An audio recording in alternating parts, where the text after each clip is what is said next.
if I wasn't selected, my sister was in the program, so it was just only, even if I didn't need it, it was still a help. So, and I'm glad I did receive the opportunity to be an opportunity.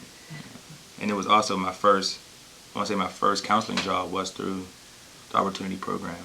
The first year I came in as a student, but then the next 3 years I was a prefect for the week-long stay here for the Opportunity Act 101 program. So, like I said, that was my first real job working with youth younger than me. So I knew working with children was my passion, but just the exposure that I was able to have with the parents trusting in me, and also Dr. Rodler and her staff trusting me, my abilities working with the kids, that really set my life on the path that it is now. And I'm currently, me and two other gentlemen by the name of Kevin McNair and Samuel Morant, we started our own nonprofit organization entitled One Nation Mentoring. I would say discipline, but before that I'll say time management. Time management was key, and then discipline, and just having people in your corner that believe in you as much as you believe in yourself. That goes a long way as well. I've known Dr. Rodler.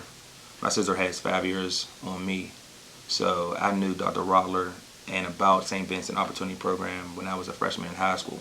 So I kind of already knew. I've been on the college campus before, setting sessions and interviews with my sister when she explained her roles, and my sister was a big key in my success as well. I would say that because my sister never got in trouble. Like, never. Never. It never happened. So it was hard for me to get in trouble because I didn't know how to do it because my sister never did it. So she was a major player as well as my mom. But my sister, she was definitely a major player in my life because I would emulate her, and she did no wrong. So it was hard for me to even try to, it would be crazy for me to get in trouble.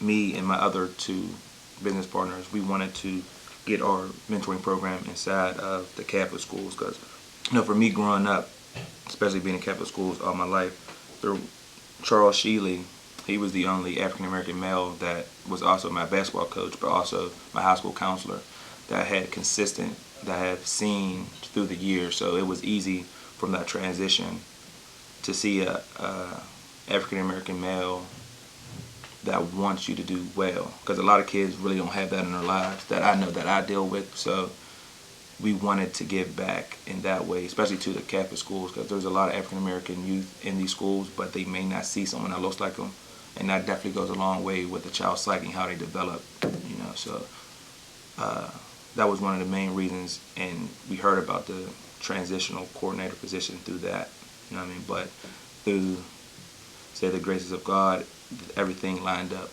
the way I want to say it should have. Since I graduated, I worked for Community Empowerment Association.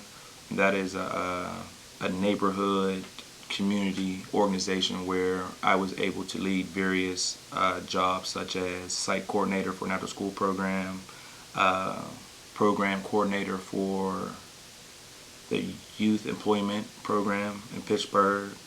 I was there for about 4.5, 5 years, and then I was selected to be a Heinz Fellow for the Heinz Endowment, and that allowed me to work at Westinghouse High School for 2 years and also attain my master's degree from Robert Morris University. Well, the graduates from 8th grade make sure that transition to 9th grade is smooth, and all the parents have all the information they need in order for their child to have a successful career in high school. Whatever you put into life is what you want to get out of it. So if you want to be successful, surround yourself with successful people, and it will be pretty hard not to succeed. It will be pretty hard not to succeed. And just to be great. And that's one of our motto for our program, is to think great, act great, and be great. If your thoughts are great and you change the way you're thinking, your actions in turn have to change. And if that changes, then you have to be great. And for a simple fact, when 4 weeks before report cards were due, I asked the guys, what do you want to get?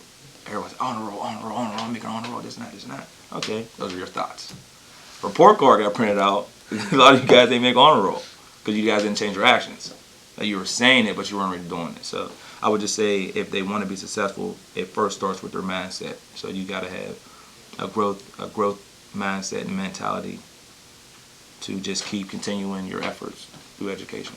And life if you find something that you love doing, it won't be work. And that's what I feel is it's not really work. I think I was put here to instill positive values in other people or just to make them feel better.